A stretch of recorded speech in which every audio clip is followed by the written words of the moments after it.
வணக்கம், welcome to Sushil's kitchen. இப்போ chicken kurma பண்ணலாம். இதுக்கு 1/2 கிலோ சிக்கன் எடுத்திருக்கேன் நான். இதை இதில் போட்டுடலாம், குக்கரில் போட்டுடலாம்.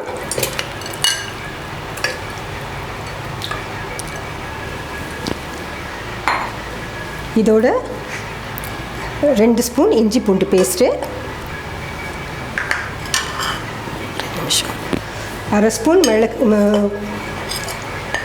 மிளகு சீரகப்பொடி, 1/4 ஸ்பூன் மஞ்சப்பொடி, கொஞ்சம் கருவேப்பிலை. அதோட வெங்காயம் ஒரு 20 சின்ன வெங்காயம் மிக்சியில் ஒரே ஸ்விட்ச் ஆன் பண்ணி ஆஃப் பண்ணிடணும். ரொம்ப அரைக்கக்கூடாது, இப்படி உதிரியாக வரணும். அந்த மாதிரி செஞ்சு வச்சுருக்கேன். இதையும் போட்டுப்போம். இதோட ஒரு தக்காளி லேசாக புளிஞ்சு விட்ட மாதிரி போடுங்க. அப்போதான் நல்லா எல்லாம் மசிஞ்சு வரும். கொஞ்சம் உப்பு,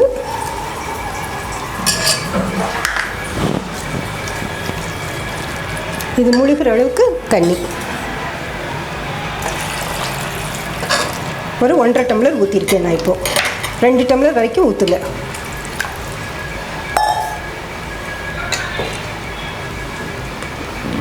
இதை மூடி அடுப்பில் வச்சு ஒரு 2 விசில் விடணும். இப்போ மசாலா அரைச்சிப்போம். அதுக்கு ஒரு மூடி தேங்காய் துருவி வச்சுருக்கேன்.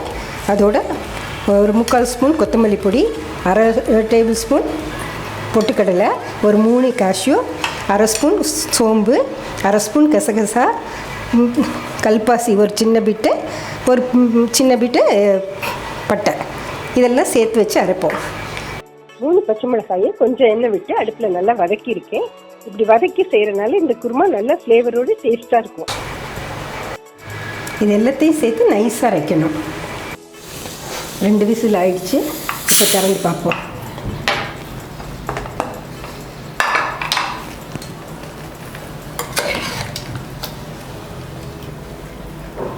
சாஃப்டாக வெந்திருக்கு.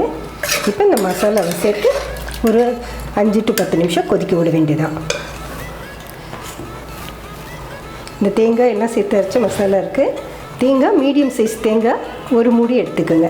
ரொம்ப பெருசும் வேணாம், சின்னதும் வேணாம். இன்னும் கொஞ்சம் உப்பு தேவைப்படும், அதையும் போட்டுறேன். இப்போ ஒரு கொதி விடுவோம்.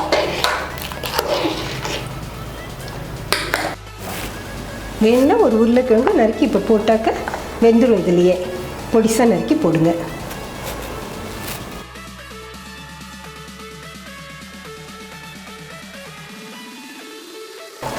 குழம்பு நல்லா கொதிச்சிருச்சு. ஒரு 7-8 நிமிஷம் ஆயிருக்கும். 10 நிமிஷம் வரைக்கும் கொதிச்சாவே போதும். இப்போ எடுத்துடலாம். கொஞ்சம் எண்ணெய் வச்சு ஒரு பட்டை, லவங்கம், ஒரு ஏலக்காய், கொஞ்சம் சோம்பு, ஒரு பிரிஞ்சி இலை, கொஞ்சம் கருவேப்பிலை, ஒரு 3 பல்லு பூண்டு தட்டி வச்சுருக்கேன். இதெல்லாம் போட்டு பொரித்து மேலே தாளித்து கொட்ட வேண்டியதான். ஊற்றிக்கணும்.